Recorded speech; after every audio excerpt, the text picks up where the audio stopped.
What up, watch peeps? This is my first time handling a Goodspeed watch. Despite not being a chronograph guy, I really kind of like that Sonoma they put out a while back. Kind of like a Speedy with a Pepsi bezel and a beads of rice bracelet. At least that's the combo I liked anyway. This time around, Jefe was kind enough to have his Scout sent directly to me. I know, what a guy, right? I love free watches. What did you guys think of the Speedy unboxing I did? I don't really like doing unboxing videos in the first place, but then following them up with a full review right after just feels kind of redundant, so I'm going to try this format out for a while and we'll see how it goes. Alright, let's take a closer look at that Scout. I'm Pete and we are Chillin' with Watches.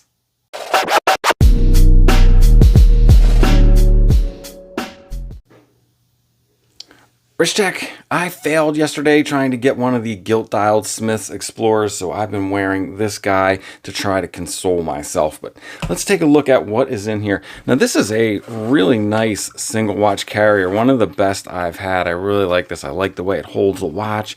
One extra little pocket here. I just have the links in there.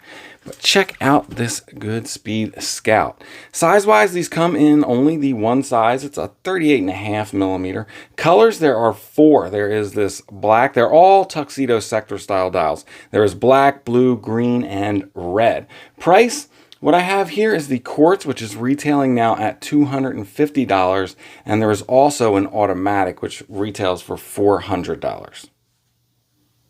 Now, the coolest thing about this watch is probably this brushed inner part of the dial, which oddly enough is also my least favorite thing. It's just a personal preference thing here. It has nothing to do with the quality of the watch. I'm just not a tuxedo dial guy. I tried it with the Vario Empire. It's just not my jam. I think a black on black or an all gray or even black and dark gray version of this, oh man, that might have been fire because I do like a 369 dial. Let's take a closer look at that brushing. You can see it's just a really nice effect. I love their logo at 12. Kind of has that 60s Pan Am feel to it. I like a busy logo. It's visually interesting. I also like the font they used for the model Scout there at 6 o'clock. I think that looks great as well. I also like the simple baton hands, although I do think the hour hand is maybe a little long. I see what they were trying to do here. They were trying to have it meet the outer ring or the outer sector, which it does perfectly, but the inner sector is so large it ends up being almost the same length as the minute hand. That's being nitpicky. It's definitely not a showstopper. The case is a very basic, very standard Explorer style case. A nice safe choice. It's a proven design with mass appeal. It's nice and thin, under 11 millimeters, no case back booty whatsoever, at least on the Quartz. I'm not sure about the automatic. On the other side, we have a nicely sized signed crown, again with that kind of globe logo with the G in the middle. And the crown has a nice coin edge grip. It is screw down. It was very easy to use. Very smooth. The threads didn't have any kind of coarseness to them whatsoever. And there's no phantom date, again, at least on this Quartz model. Now the case back, it has, again, their same logo from 12 o'clock on the dial. Circular brushed with some specks around the outer perimeter there. The bracelet is also your standard Oyster bracelet. It is not fully articulating. It's one link made to look like three. It uses split pins for sizing, which I personally prefer these. They're easy to use and I've never had one work its way loose, so no problems there. It does use male end links, so that is going to add to the overall lug to lug quite a bit, but they have a decent curve to them, so it won't be an issue for most people. They are solid end links, as you can see here.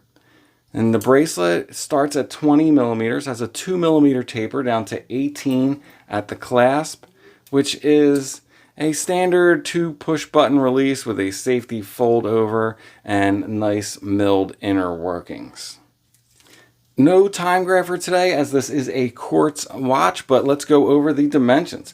So I measured this as a 38.3 millimeter case with a lug to lug of 45.4 millimeters. That's not including the addition of the male end link here.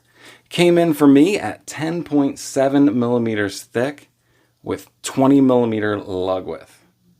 Going over some of the other specs, we are looking at a nice flat sapphire crystal. I think it suits this watch really well.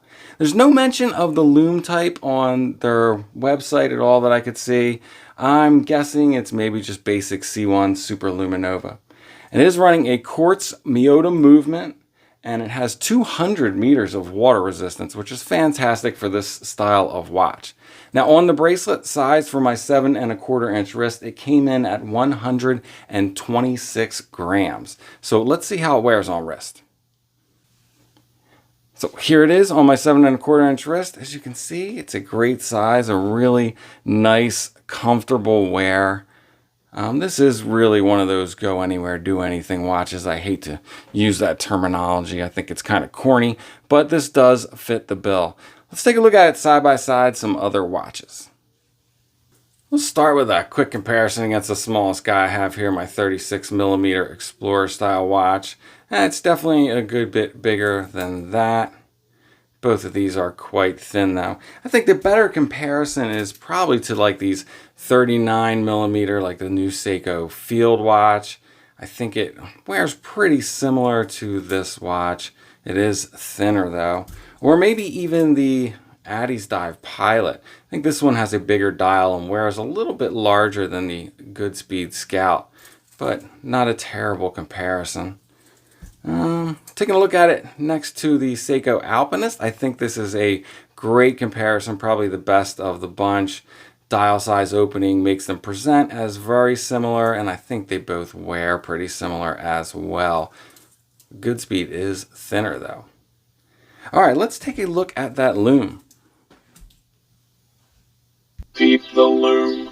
The Lume is nothing to write home about, but it is plenty sufficient. Decent green glow, which is what makes me think it is a standard C1 Super Luminova. There it is, the Goodspeed Scout. This is a pretty neat watch if you're into the whole tuxedo sector dial look. The brushing on the dial is pretty cool. All right, before I let you guys go, sneaker check. Haven't worn the 4s for a while. I think I'm going to go to the movies today later, so I slapped those bad boys on. All right, that's it. I'm out. If it's not too much trouble, please like, subscribe, and come back next time. Peace.